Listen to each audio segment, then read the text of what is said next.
आज का रात्रि क्लास है 21 अक्टूबर 1968। बच्चे जो आए हैं उनको निश्चय है कि यहाँ भगवान पढ़ाते हैं।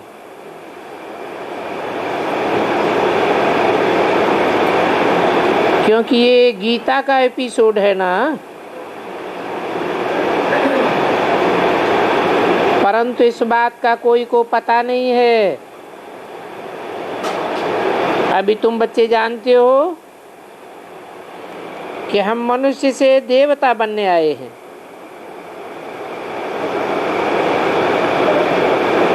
गीता में ये ज्ञान है ना कि अर्जुन को जो गीता सुनाई उसमें राजयोग सिखाया, नर से नारायण और नारी से लक्ष्मी बनने के लिए।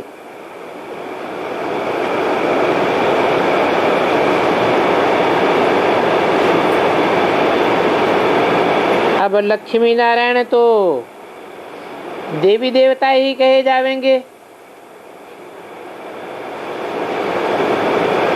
क्योंकि वो 16 कला संपूर्ण होते हैं। और भगवान की उपाधि तो सूर्य से दी जाती है। सूर्य तो कलाओं में नहीं बांधा जाता। भगवान को तो कहा जाता ही है कलातीत कल्पांतकारी,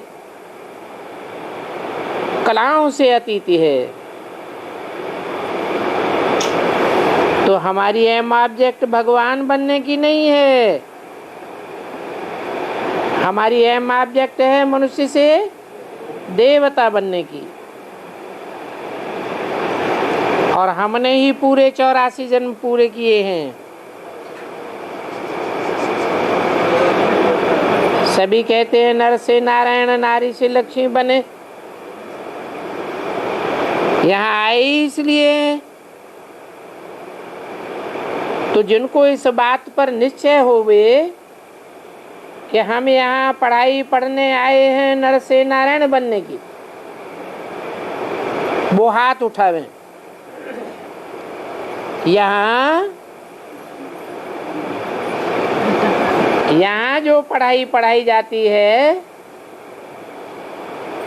वो डॉक्टर बनने की पढ़ाई नहीं पढ़ाई जाती, मास्टर बनने की पढ़ाई नहीं पढ़ाई जाती, इंजीनियर नहीं, क्योंकि इंजीनियर इंजीनियर बनावेगा, डॉक्टर डॉक्टर बनावेगा। और भगवान आकर के क्या बनाते हैं? भगवान आकर के भगवान भगवती बनाते हैं।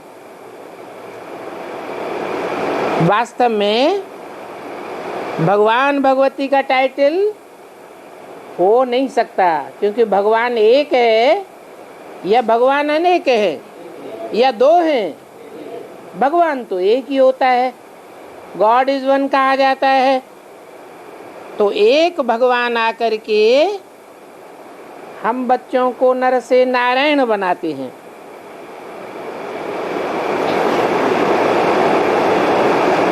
तो देखो ये स्कूल है, स्कूल में एम ऑब्जेक्ट होती है। पूछा जाता है क्या बनना है, स्कूल में पूछते हैं ना तुमको क्या बनना है, तो कोई कहेंगे हमको वकील बनना है, जज बनना है। परंतु वो तो हद की पढ़ाई हो गई, और वो पढ़ाई एक जन्म ही चलती है। यहाँ भगवान जो पढ़ाई पढ़ाते हैं राजयोग की पढ़ाई है, वो जन्म जन्मांतर का राजा बनाने की पढ़ाई है। ऐसा कभी नहीं सुना होगा कि कोई धर्म पिता ने बैठ करके राजाई करना सिखाया। कोई पूछे दुनिया में इतने बड़े बड़े राजाएं हुए हैं, छोटे राजाएं हुए हैं, महाराजाएं हुए हैं, सम्राट हुए हैं, इनको इतनी कंट्रोलिंग पावर किसने सिखाई? तो कोई जवाब नहीं दे सकेंगे। यहाँ तो बाप बैठ समझाते हैं, ये राजाई की पढ़ाई मैं ही पढ़ा सकता हूँ, ये कंट्रोलिंग पावर और कोई दे नहीं सकता। भगवान बाप आते हैं तो जन्म जन्मांतर के राजाएं तैयार होते हैं।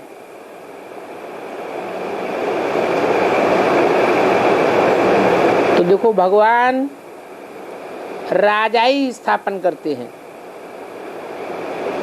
और मनुष्यों ने आज क्या किया, सारी दुनिया में राजाई ही खत्म कर दी।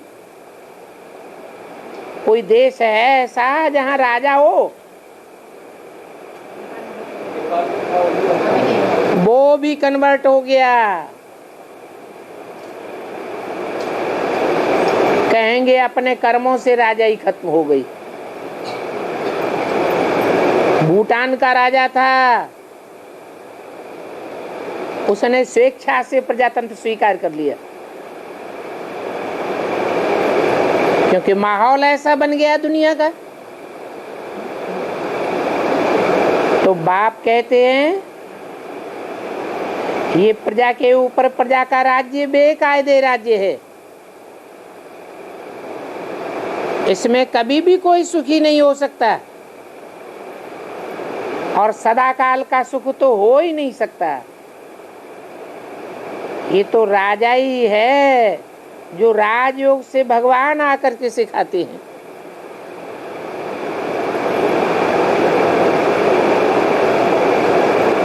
तो बाप कहते हैं जिन्होंने निश्चय नहीं किया है कि हमें यहाँ राजा बनने के लिए आए हैं, वो हाथ नहीं उठाते हैं। भगवान वाच है, बच्चों हम तुमको राजाओं का राजा बनाता हूँ, और ये गीता ज्ञान है जिससे तुम राजाओं का राजा बनते हो। तुम बच्चे जब जानते हो कि स्कूल में पढ़ते हैं तो पहले पहले तो बैरिस्टर या डॉक्टर नहीं होते हैं, पढ़ाई पढ़ करके बैरिस्टर या डॉक्टर बनते हैं। डॉक्टरी की पढ़ाई डॉक्टर ही पढ़ावेगा। फिर जब कोई बहुत होशियार हो जाते हैं, अच्छे डॉक्टर बन जाते हैं, तो कितना धन कमाते हैं। तो डॉक्टर की पढ़ाई पढ़ करके ऐसे बन जाते हैं ना, कोई 50,000 कोई लाख भी कमाते हैं। बैरिस्टरों में भी ऐसे होते हैं, परंतु सब नंबरवार होते हैं। यहाँ भी तुम्हारी पढ़ाई नंबरवार है, एक जैसी पढ़ाई सब नहीं पढ़ सकते। हाँ, राजाएं बहुत नहीं बनेंगे, राजाई की पढ़ाई में सब पास नहीं होंगे। बैरिस्टर में भी ऐसे होता है, कोई को तो फटाकोट भी नहीं मिलता, तो हार करके बैरिस्ट्री छोड़ देते हैं। तो बाप समझाते हैं कि कोई भी मनुष्य को दुनिया में भगवान नहीं कहा जा सकता, क्योंकि कोई भी मनुष्य को राजा नहीं बना सकता। राजा के घर में जन्म ले सकते हैं, परंतु कोई जरूरी नहीं है कि राजा के यहाँ जन्म लेकर भी राजा बन जावे। कृष्ण भी प्रिंस था, मनुष्य कृष्ण को भगवान समझते हैं, परंतु कृष्ण की पूजा तो बच्चे के रूप में होती है। बच्चा कैसे भगवान होगा? भगवान तो राजयोग सिखाते हैं, बच्चा राज क्या जाने, राज की बात तो भगवान ही बतावेंगे ना। राधे और कृष्ण प्रिंस प्रिंसेस दिखाते हैं। प्रिंस प्रिंसेस तो कम उम्र के बच्चों को कहा जाता है, अलग अलग राजाओं के बच्चे हैं। कृष्ण जरूर महाराजा बना होगा।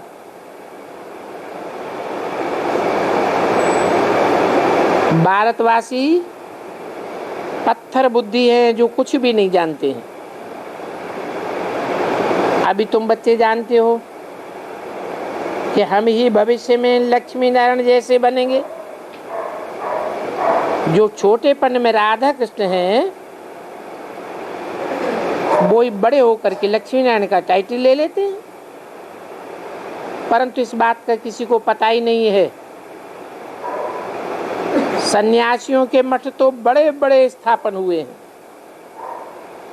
परंतु वो तो द्वापर में कलयुग में पीछे स्थापन हुए। तो तुम बच्चे समझते हो कि हम नारायण नर से बनेंगे, पहले तो जरूर प्रिंस बनेंगे।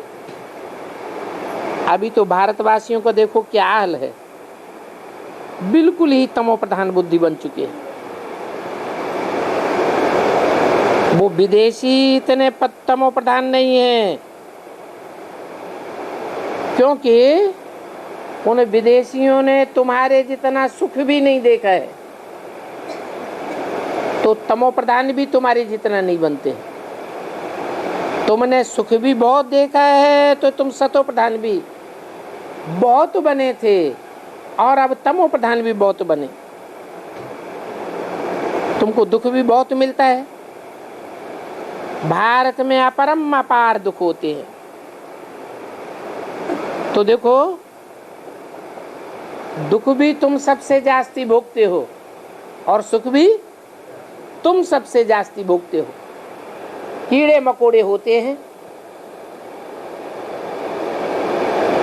ज्यादा सुख भोगते हैं, ज्यादा दुख भोगते हैं या कम भोगते हैं? क्यों? क्योंकि उनमें इतनी इंद्रियां नहीं होती हैं। कम इंद्रियां हैं तो सेंसिटिव पावर भी कम है, और तुम बच्चों में सेंसिटिव पावर बहुत है। तुमने 84 का चक्र लगाया है, तुम सबसे जास्ती जन्म लेते हो, और धर्म वाले तो इतने जन्म ही नहीं लेते। उनमें इतनी सेंसिटिव पावर नहीं है, तो वो जास्ती सुख भी नहीं भोगते और जास्ती दुख भी नहीं भोगते। वो इतने तमो प्रधान भी नहीं बनते, परंतु ये सारी नॉलेज तुमको मिलती है। तुम जानते हो बरोबर भारत में पवित्र गृहस्थी आश्रम था, अभी तो पतित बन गए हैं, इसलिए पुकारते रहते हैं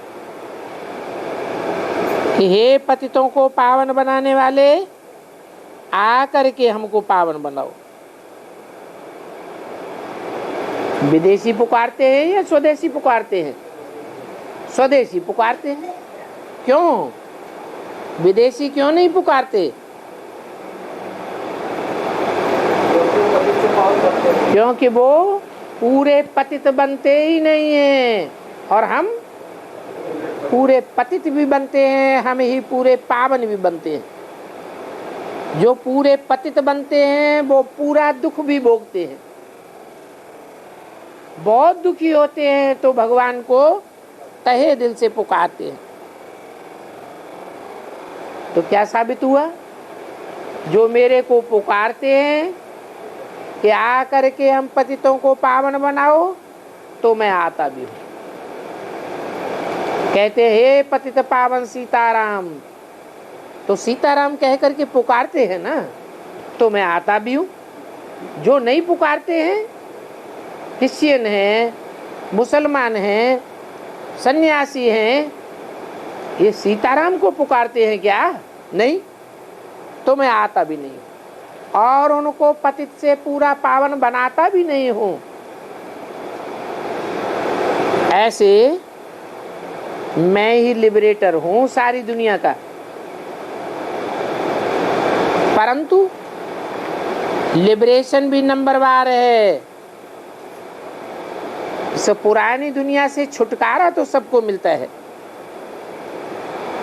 और सबको छुटकारा देने वाला वो लिबरेटर बाप ही एक ही है, वो गाइड भी है। तुम जानते हो हम पवित्र बनते हैं और इस पवित्रता की बात पर बहुत हंगामे होते हैं। वहां नई दुनिया में तो कोई भी हंगामा नहीं होता है, वहां अपवित्रता होती ही नहीं है, क्योंकि योग बल से तुमने राजाई स्थापन की है। तो योग बल से जब राजाई स्थापन कर लेते हो तो वहां कोई भी प्रकार का दुख अशांति नहीं हो सकती। वो है ही वाइसलेस वर्ल्ड। 21/10/68 की वाणी का दूसरा पेज। और ये तो विशियस वर्ल्ड है, विषय विकारों वाली दुनिया है। अभी तुम बैगर से प्रिंस बनने वाले हो और भारतवासी बैगर बनते हैं। हिंदुस्तान में जितने बैगर देखे जाते हैं उतने दुनिया के कोई भी कोने में, कोई भी देश में इतनी बैगरी नहीं देखी होगी। और ये बैगर, इनकी संख्या बहुत है, क्योंकि तुमको ही आकर के भगवान बैगर टू प्रिंस बनाते हैं। अभी तुम बैगर से प्रिंस बन रहे हो ना। स्वर्ग में है ही देवी देवताओं का राज्य, वहां तो बैगरी की बात ही नहीं। इस समय भारतवासी नरकवासी हैं। वहां नई दुनिया में तुम स्वर्गवासी थे। क्यों? कोई कारण होगा। क्या कारण है जो नई दुनिया में तुम स्वर्गवासी और पुरानी दुनिया में नरकवासी बन जाते हो? स्वर्गवासी इसलिए थे कि वहां स्वस्थिति में रहते थे, और यहाँ नरकवासी इसलिए है क्योंकि पर के बस में है। पर है माया रावण, पर है प्रकृति, पर है पराई है ये इंद्रियां। यहाँ हम स्व अर्थात आत्मा के बस में नहीं है। मन हमारा कंट्रोल में नहीं है। तो बाबा पूछते हैं, जिस समय तुमने हाथ उठाया था हम नर से नारायण और नारी से लक्ष्मी बनेंगे, और बनने ही आए हैं। ये भी जानते हो कि पढ़ाने वाला निराकार भगवान है। निराकार कैसे पढ़ावेगा? है निराकार? निराकार का मतलब ये नहीं है कि वो बिंदी पढ़ावेगी। हाँ, पढ़ाने वाली जो आत्मा है वो निराकार ज्योति बिंदु, जिसे शिव कहा जाता है, वो कोई साकार तन में आकर के निराकारी स्टेज में पढ़ाती है। वो निराकार ही हमारा बाप भी है, टीचर भी है और सदगुरु भी है। हाँ, उनका ये रथ है। रथ तो साकार को ही कहा जाएगा। सो भी बहुत जन्मों के अंत का ये जन्म है। ऐसे नहीं कि बीच में महात्मा बुद्ध के रूप में कोई जन्म लिया, या शंकराचार्य भगवान के रूप में कोई जन्म लिया, या द्वापर के आदि में व्यास भगवान के रूप में जन्म लिया। नहीं, मैं बहुत जन्मों के अंत के जन्म में आता हूं। क्यों? आदि में या मध्य में क्यों नहीं आता? शास्त्रों में तो लिखा हुआ है कि भगवान ने 10 अवतार लिए, 24 अवतार लिए। भगवान कहते हैं मुझे बार बार आने की क्या दरकार है। ये सृष्टि जब तमो प्रधान बन जाती है तब ही मैं आता हूं। कोई भी बाप अपने बच्चों के लिए रोज रोज नया मकान बनाता है क्या? नहीं। तो मैं भी जब ये 60 रुपये मकान पूरा पुराना तमो प्रधान बन जाता है तब आता हूँ, आकर के पुरानी दुनिया को चेंज करके नई दुनिया बनाता हूँ। तो ये तुम्हारे बहुत जन्मों के अंत का जन्म है। और दूर देश का रहने वाला भगवान बाप तुम्हारे देश में आया हुआ है। ये तुम्हारा देश भी नहीं है, ये तो रावण का देश है। रावण रुलाने वाले को कहा जाता है, भगवान तो रुलाने वाला नहीं है, भगवान तो हंसाने वाला है। उसका तो नाम भी पड़ता है राम, रमण कराने वाला अर्थात राम।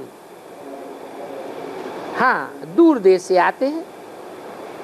ऐसे तो दूर देश में तुम आत्माएं भी रहती हो। वो आत्माएं इस पुरानी दुनिया में आकर के बाप को बुलाती है, कहती है हे भगवान ऊपर से आओ। है तो निराकार, वो निराकार शिव आकर के तुम बच्चों को बतलाते हैं। और तुम जानते भी हो अभी हमारे धर्म की स्थापना हो रही है, और जो दूसरे धर्म दूसरे देशों में फैले हुए हैं वो तो धर्म पिताओं ने स्थापन किए हैं, मनुष्य गुरुओं ने स्थापन किए हैं। मैं कोई मनुष्य गुरु नहीं हूं, मेरे को मन है ही नहीं। जिनको मन होता है उनको मनुष्य कहा जाता है। मन चंचल होता है, मैं तो अमन हूं। तो जो अमन होगा वो ही अमन चैन की दुनिया स्थापन करेगा।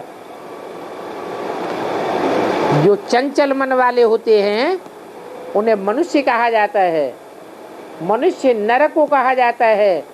नर कौन सी दुनिया स्थापन करेगा? नरक की दुनिया स्थापन करता है। नर नारायण नहीं बनाता है। नारायण बनाने वाला तो एक ही ज्ञान का सागर भगवान है। वो ज्ञान का सागर भगवान नार आयन बनाते हैं। नार अर्थात जल, आयन माने घर। क्या बनाते हैं? आत्मा को ऐसा कंचन बनाते हैं जो सदैव ज्ञान जल में स्नान करने वाली बनती है। तो देखो, तुम पवित्र भी बनते हो और राजा भी बनते हो। अभी तुम पवित्र बने हो ना, धीरे धीरे पवित्रता आती है। बाप को याद करते रहते हो। इसमें गाया हुआ है, इसमें ये गाया हुआ है कि माया बहुत बिघन डालती है, तो इसमें युद्ध चलता है। अभी तुम कहते हो हम नारायण बनेंगे, तो तुम्हारी वो खुशी स्थायी होनी चाहिए। ये बेहद की पढ़ाई है और पढ़ाने वाला बाप भी बेहद का है।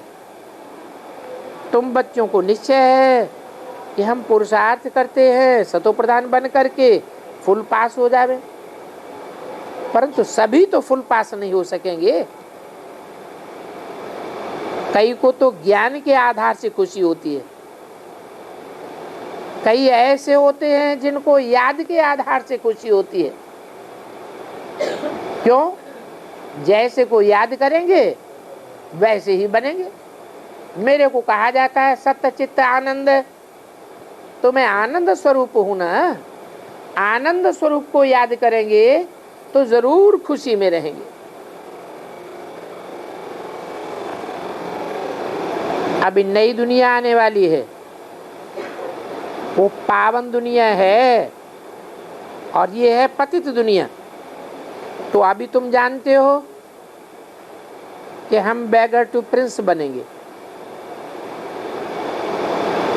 तुमको पढ़ाने वाला कोई प्रिंस नहीं है,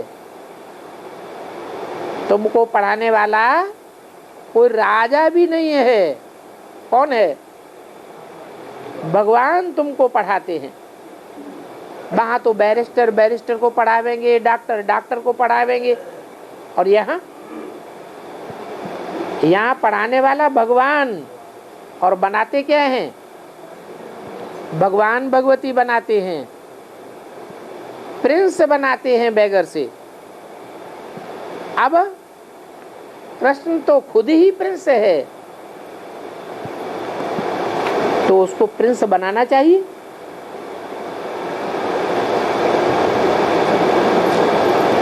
लेकिन कृष्ण को तो बच्चे के रूप में दिखाया जाता है। बच्चा कैसे पढ़ाई पढ़ावेगा? वो तो सतयुग का फर्स्ट प्रिंस है। कि तो बाप कहते हैं मुझे शरीर का आधार लेना पड़ता है, अर्थात मैं लेना नहीं चाहता हूँ, लेकिन ड्रामा के बंधन में मैं भी बांधा हुआ हूँ। मुझे भी शरीर का आधार लेना पड़ता है। कोई कोई अक्षर गीता के बड़े सच्चाई के हैं। बाप बच्चों को भी कहते हैं ये सच्ची बातों का ओपिनियन लिखाओ, जज करो कि गीता किसने सुनाई, निराकार ने सुनाई या साकार ने सुनाई। कृष्ण को तो साकार कहते हैं, भगवान तो निराकार है। जो निराकार होगा वो ही निराकारी स्टेज में तुम बच्चों को ले जाएगा। साकारी स्टेज में रहेंगे तो देह के बंधन में बंधेंगे, और देह के बंधन में तो देवताएं भी होते हैं। देह के बंधन में रहने वाले देवताएं नीचे की ओर जाते हैं या ऊपर जाते हैं? वो भी नीचे की ओर जाते हैं। मैं एक ही निराकार ऐसा हूँ जो कभी भी देह के बंधन में नहीं बंधता हूँ, इसलिए मैं तुमको नीचे से ऊपर ले जाता हूँ। अब जज करो कि नॉलेजफुल ज्ञान का सागर कौन है। कृष्ण को तो नॉलेजफुल ज्ञान का सागर नहीं कह सकते। कृष्ण ने तो गर्भ से जन्म लिया, माँ के पेट से जन्म लिया। मैं तो अजन्मा हूँ, मैं तो गर्भ से जन्म नहीं लेता। और कृष्ण ने तो गुरु से पढ़ाई भी पढ़ी थी। उनके गुरु का नाम भी शास्त्रों में दिखाते हैं। क्या? संदीपन। वास्तव में ये कर्म के आधार पर नाम रखे हुए हैं। संदीपन कोई दूसरा नहीं है नाम। सम माने संपूर्ण, और दीप्त माने दीप्त होने वाला, प्रज्वलित होने वाला। जो संपूर्ण रूप से दीप्त होता है वो तो भगवान ही है। भगवान को कहते हैं संदीपन। तो भगवान ने ही कृष्ण को पढ़ाई है। कृष्ण कोई गीता का भगवान नहीं है। और बचपन के नाम का कृष्ण है, बड़े में तो नारायण नाम पड़ता है। अगर नारायण में ज्ञान होता तो फिर ये ज्ञान परंपरा चला आता। क्यों? क्योंकि सतयुग आदि में नारायण को दिखाते हैं शास्त्रों में, और सतयुग आदि का नारायण अंत तक जितनी भी पीढ़ियां हैं उनमें मान्य है। तो परंपरा से ज्ञान होना चाहिए। परंतु तुम बच्चों के अंदर में अतीन्द्रिय सुख रहना है, और ये अतीन्द्रिय सुख कोई देवताओं को नहीं होता है। किसको होता है? योगियों को होता है। ये तुम बच्चों का ज्ञान है। अतीन्द्रिय सुख पूछना हो तो गोप गोपियों से पूछो। तुम्हारा पुरुषार्थ गुप्त है, तुम्हारा मान मर्तबा सारा ही गुप्त है। तुम ऐसे मान मर्तबा वाले बनते हो जो दुनिया में कोई को ये मान मर्तबा अभी तक नहीं मिला होगा। तो अतीन्द्रिय सुख इंद्रियों से परे का सुख है। इंद्रियों के द्वारा जो सुख भोगने के आदि हैं वो अतीन्द्रिय सुख का अनुभव नहीं कर सकते। स्कूल में टीचर अथवा स्टूडेंट समझते हैं कि ये अच्छे अच्छे मार्क्स से पास होगा। अब देखो इतनी ब्रह्मा कुमारियां हैं, इनमें बहुत सी ब्रह्मा कुमारियां होशियार भी हैं। अच्छे से अच्छे नंबर में कौन सी ब्रह्मा कुमारी को रखेंगे?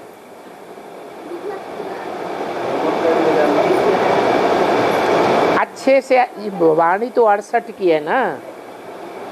उस समय पूछा कि अच्छे से अच्छे नंबर में कौन सी ब्रह्मा कुमारी को रखेंगे? कुमार का वो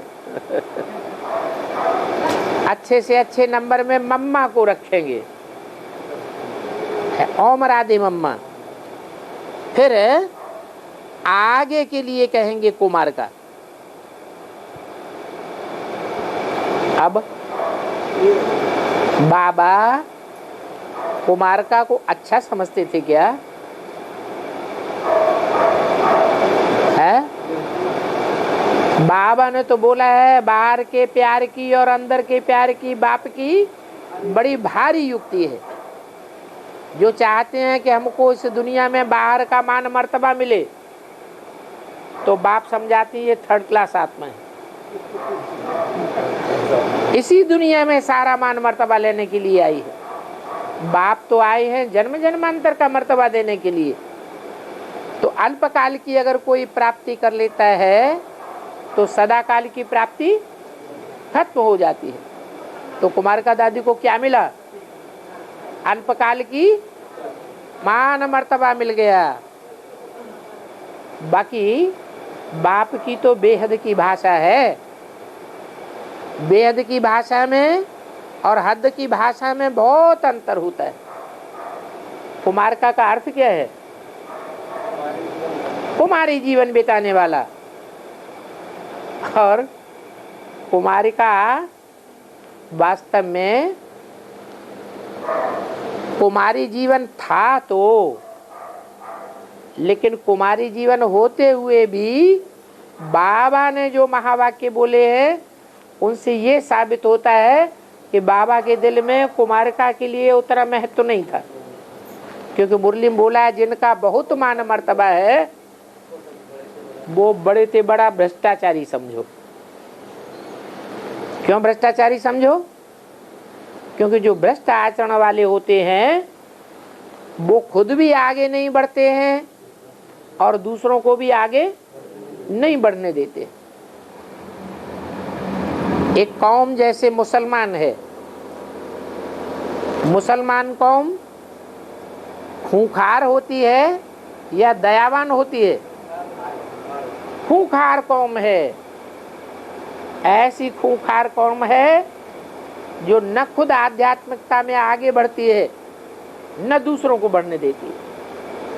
उनके जो शास्त्र है कुरान, उस कुरान में जैसे मिलिट्री की भाषा होती है वो मिलिट्री की भाषा उच्चारण की गई है। ज्ञान की बातों का नाम निशान नहीं।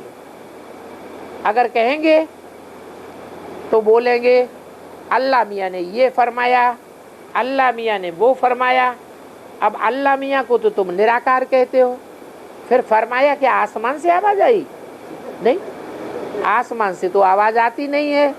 वास्तव में कुरान में लिखा हुआ तो है कि हे अल्लाह ताला तू एक स्टार है। परंतु उनसे पूछा जाए कि स्टार क्या फुदक फुदक के दुनिया बनाएगा?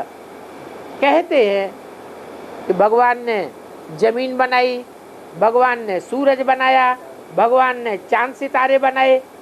अब क्या स्टार बना देगा? स्टार जब तक कोई तन में प्रवेश न करे तब तक स्टार कैसे बनावेगा? और स्टार का अर्थ भी वो नहीं जानते। स्टार का अर्थ है अपन को आत्मा समझना। वो आत्मा समझने वाली स्टेज जो है वो मुसलमानों में आती ही नहीं। अगर आई होती तो उनका देहभान खत्म हो गया होता, और देहभान जिनका खत्म होता है वो हिंदू लोग जलाते हैं शरीर को, क्योंकि देहभान इतना खत्म कर देते हैं कि उसकी राख भी नहीं बचती। वो भी अगर बचेगी वो भी जाकर के ज्ञान जल में फैला देंगे, मिक्स कर देंगे। और जितने भी दूसरे धर्म हैं वो सब देह को जलाते हैं या गाड़ते हैं। गाड़ते क्यों हैं?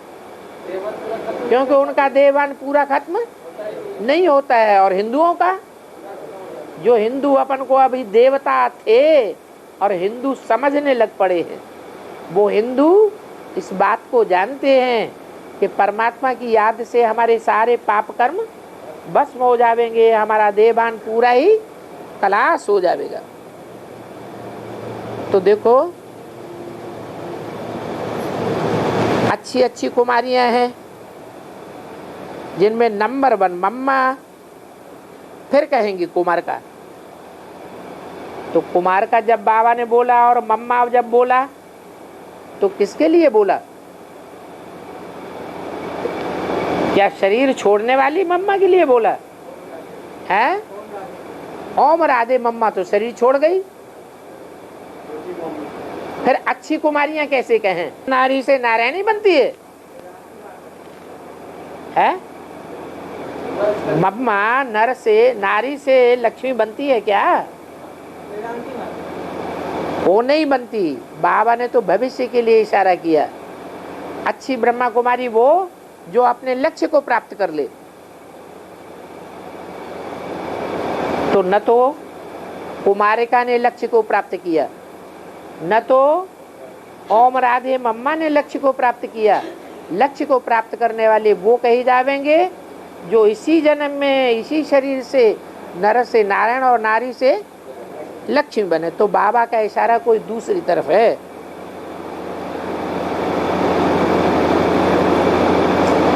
फिर बोला मनोहर, कैसी? मन को हरण करने वाली, ऐसा तीव्र पुरुषार्थ करके दिखाती है। तो देखो, नंबरवार तो हैं, एक जैसे तो कोई नहीं हो सकते। तो अभी तुमको नारायणी नशा है कि हम बेगर टू प्रिंस बनते हैं। तो अच्छी ब्रह्मा कुमारी कौन हुई? जो नारायणी नशे में रहे, अर्थात हमको नर से नारायण और नारी से लक्ष्मी बनना है। तो खुशी होनी चाहिए। यहाँ तुम नई दुनिया के लिए पढ़ने आते हो, ऐसे नहीं इस पुरानी दुनिया का मान मर्तबा लेने के लिए आते हो। आते हो पुरानी दुनिया का मान मर्तबा। तुमको अगर कोई कहे कि राष्ट्रपति बन जाओगे, तो बाबा ने क्या बोला? तुम ऐसे राष्ट्रपति पद को भी थूक मार दोगे। तुम्हें राष्ट्रपति का पद नहीं चाहिए। क्यों? क्यों नहीं चाहिए? क्योंकि विनाशी दुनिया में अल्पकाल का पद है, और बाप तो हमको जन्म जन्मांतर के लिए ऊंचे पद देने के लिए आए। तो बहुत खुशी होनी चाहिए। नरक पुरानी दुनिया का कहा जाता है, और स्वर्ग नई दुनिया को कहा जाता है।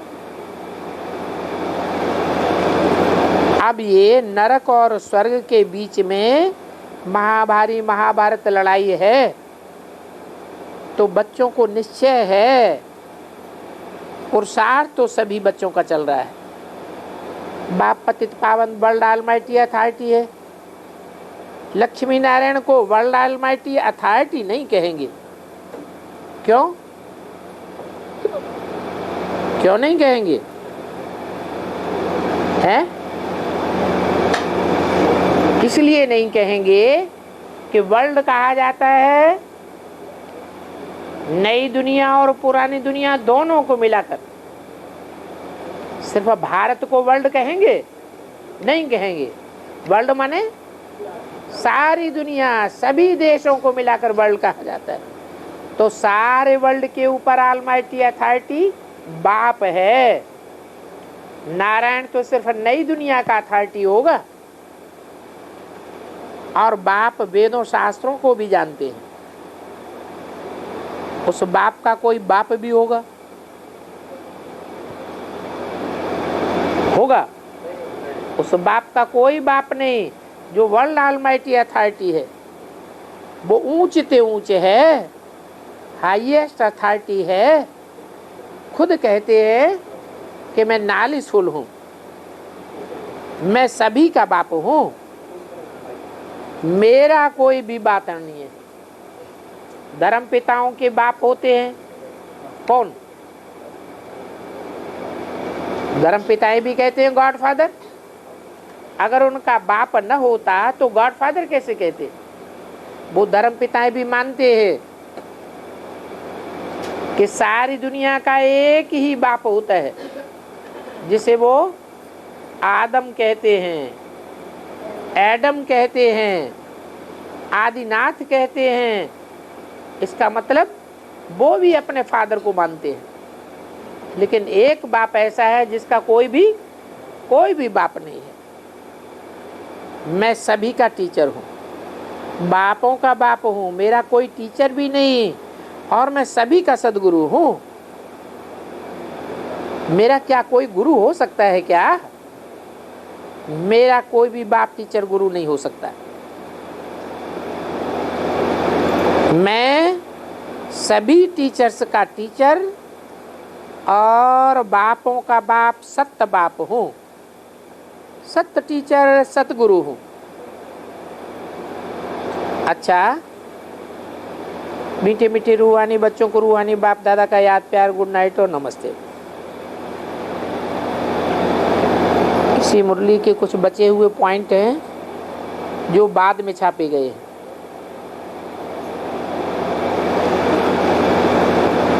बच्चों को मालूम है कि ब्रह्मा विष्णु शंकर का भी ज्ञान है,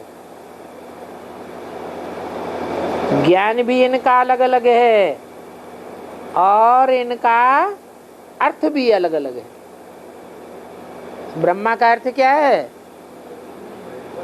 ब्रह्म माने बड़ी, माँ माने माँ, सारी सृष्टि की बड़ी से बड़ी माँ। माँ का काम क्या होता है? माँ का काम होता है बच्चे को जन्म देने का काम बाप करता है या माँ करती है? माँ पालना करती है या जन्म देती है? माँ पालना करती है, बाप जन्म देता है। लेकिन जो माँ पालना करती है वो कौन सा गुण है जिसके आधार पर माँ पालना कर सकती है? बाप पालना नहीं कर सकता। वो सहनशीलता का गुण है।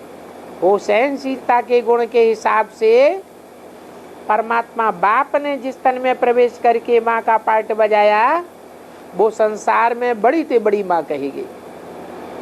ऐसा सहनशीलता का पार्ट दुनिया में कोई ने नहीं बजाया। लक्ष्मी के लिए भी नहीं कहेंगे, जगदम्बा के लिए भी नहीं कहेंगे, कोई भी देवी देवता के लिए नहीं कहेंगे कि जैसा ब्रह्मा ने पार्ट बजाया ऐसा कोई ने बजाया। अब ब्रह्मा की आत्मा तो दादा लेखराज, क्या दादा लेखराज ब्रह्मा की आत्मा सहन शक्ति का आगार है? क्यों? अगर वो सहन शक्ति का आगार होती तो पूर्व जन्मों में भी ऐसा काम करके दिखा देती।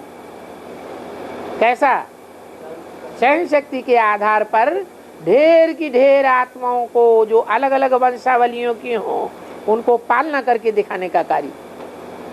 वास्तव में ये तो ऊपर से आने वाला ऊंच से ऊंच बाप ही है जो ब्रह्मा के तन में माँ का पार्ट बजाता है, वो ही सहन शक्ति का आगार का पार्ट बजाता है। ऐसे ही विष्णु, विष्णु का अर्थ क्या है? जिसमें कोई भी प्रकार का विषय विकार न हो। ब्रह्मा में विषय विकार है या नहीं है? है, इसलिए ब्रह्मा की पूजा नहीं होती, ब्रह्मा की मूर्तियां नहीं बनती, ब्रह्मा के मंदिर नहीं है, संपूर्ण नहीं बनता। अच्छा, शंकर की मूर्तियां भी बनती हैं, शंकर की पूजा भी होती है, मंदिर भी बनते हैं, तो उसमें विषय विकार है या नहीं है? अरे उनके लिए तो दिखाते हैं कि वो विष पीते हैं,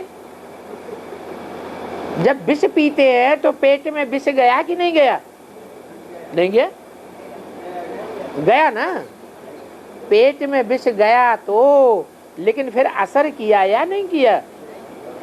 असर नहीं किया, इसका मतलब हजम कर गया क्या है? जैसे सूर्य कितनी भी गंदगी फैली हुई हो, वो सारी गंदगी को भस्म कर देता है। आग है, आग चाहे कितनी भी बदबू फैली हुई हो, गंदगी फैली हो, उस गंदगी को भस्म कर देता है। ये आग का काम है। तो ये दोनों समर्थ हैं। ऐसे ही जो शंकर का पार्ट है उसमें कौन प्रवेश है? सर्वशक्तिवान अथॉरिटी वर्ल्ड ऑलमाइटी प्रवेश है। और वो ऑलमाइटी पता जो वर्ल्ड ऑलमाइटी अथॉरिटी है वो भी कोई अल्पकाल के लिए प्रवेश करने वाली नहीं है, सदाकाल के लिए प्रवेश करती है। सदाकाल के लिए माने क्या? सतयुग त्रेता द्वापर के लिए भी है? नहीं, तब तक के लिए प्रवेश करती है जब तक ये पुरानी दुनिया कन्वर्ट होकर नई दुनिया न बन जाए। जो कलाहीन दुनिया है वो 16 कला संपूर्ण न बन जाए। तो वो परमात्मा जिस मुकर्रर रथ में प्रवेश करता है उसको आप समान बनाए देता है। ब्रह्मा को आप समान नहीं बनाता, विष्णु को भी आप समान नहीं बनाता। किसको बनाता है? शंकर को आप समान बनाता है। तो शंकर विष पीते हुए भी निर्विष है, विष का प्रभाव उसके ऊपर नहीं होता है। कंठ का मतलब है कि जो आवाज निकलती है गले में से वो विषयी विकारी मनुष्यों के लिए अनिश्चय पैदा करने वाली है। एक भी विषयी विकारी मनुष्य है ऐसा नहीं है जिसको संशय ना आता हो। कोई है? शंकर के पाठ के ऊपर किसी को संशय ना आता हो 0.25%, आधा %, ऐसा कोई मनुष्य हो सकता है? कोई नहीं हो सकता। इसका मतलब ये हुआ कि वो विषधारी स्वयं तो परिपूर्ण होता है, लेकिन ऐसा परिपूर्ण और कोई मनुष्य आत्मा नहीं होती, और उनके ऊपर विषय विकार का असर हो जाता है। तो अर्थ शब्दों का होता है। ब्रह्मा का भी अर्थ है, विष्णु का भी अर्थ है, शंकर का भी अर्थ है। कहते हैं ब्रह्मा द्वारा स्थापना, जरूर सहन शक्ति के द्वारा ही स्थापना होती है। तो मुख्य 2 बातें हैं, एक स्थापना और स्थापना की हुई दुनिया की पालना। दोनों रूप खड़े हुए हैं विष्णु में। कौन कौन? स्थापना और पालना दोनों रूप खड़े हुए हैं। बाकी विनाश तो होना ही है। ब्रह्मा के बच्चे जो पैदा होंगे वो ही देवता बनेंगे। कौन से बच्चे देवता बनेंगे? मुखवंशावली या पुखवंशावली? मुखवंशावली देवता बनेंगे।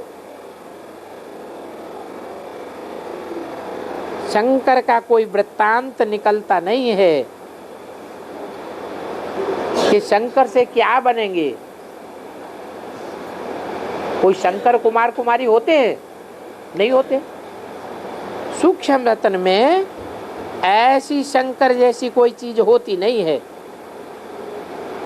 आकाश में कुछ थोड़ी होता है। एरोप्लेन, पक्षी आदि आकाश में उड़ते हैं। पक्षियों की अकल से ही उन्होंने कॉपी कर लिया है। अब चिड़ियां आदि कैसे उड़ती हैं? जैसे चिड़ियां उड़ती हैं ऐसे उन्होंने सूक्ष्म वतन वासियों को सूक्ष्म वतन में उड़ते हुए दिखाई दिए। कॉपी कर लिया है। फिर देखो आज के मनुष्यों ने कैसे एरोप्लेन आदि बैठ बनाए। ये एरोप्लेन फिर वहां नई दुनिया में भी होंगे। अच्छा, वहां नई दुनिया में एरोप्लेन होंगे? नहीं होंगे। पर तो फिर यही दुनिया अच्छी कि वो दुनिया अच्छी? क्यों? वहां तो ऊपर आकाश में उड़ने के लिए मिलेगा, नहीं मिलेगा है? अरे वहां के पक्षी ही इतने सुंदर और बड़े होंगे कि इशारे से काम करेंगे। यहाँ का एरोप्लेन तो एक्सीडेंट भी हो जाता है, वहाँ के एरोप्लेन कभी एक्सीडेंट नहीं होंगे, एक्सीडेंट प्रूफ होंगे। यूं इशारा करेंगे तो दाईं ओर, यूं इशारा करेंगे तो बाईं ओर, यूं कहेंगे तो ऊपर जाएंगे, नीचे कहेंगे तो नीचे आएंगे। तो वो पक्षी अच्छे या आज के मनुष्य अच्छे जो इशारे से समझ लेते हैं? ये जो आज के एरोप्लेन है वो इशारे को समझेंगे? वो तो नहीं समझेंगे। तो बाप कहते हैं ये अभी सारा माया का पंप है, ये माया का पंप सब खलास होने वाला है, अल्पकाल का है। इसको कहा जाता है फाला पंपिया। ये उत्थान और पतन की कहानी है। देखो कितने बम्स बैठ बनाए हैं।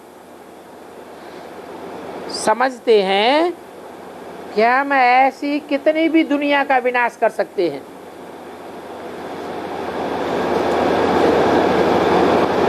डरते भी हैं। किस बात से? अगर इन बॉम्ब्स का उपयोग होने लगा तो हम भी खलास हो जाएंगे। फिर समझते हैं आखिरी तो लड़ाई तो लगनी ही है। कलयुग अजन छोटा बच्चा है, अभी तो लड़ाई नहीं होगी। 40,000 वर्ष कलयुग की आयु दे देते हैं। बाप कहते हैं ये 5,000 वर्ष की दुनिया है टोटल मिलाकर, लाखों वर्ष की तो बात ही नहीं है। तो बाप बैठ समझाते हैं बच्चे अब माम एकम याद करो। तुम यहाँ आए हो, बाप भी यहाँ है, तो इनको ही जीवात्मा और परमात्मा का मेला कहा जाता है। ये कल्याणकारी मेला है। और जो मेले होते हैं उनमें बाप नहीं होता, इसलिए वो मेला होने के मेले हैं। और ये मेला ऐसा है जो तुम बच्चों को कल्याणकारी दुनिया में ले जाएगा। बाप आते ही हैं बच्चों को सुखधाम और शांति धाम ले जाने के लिए रास्ता बताते हैं। तो तुम बच्चों को अभी उनकी मत पर चलना चाहिए। कोई भी बात में श्रीमत का उल्लंघन नहीं करना चाहिए। अच्छा, ओम शांति।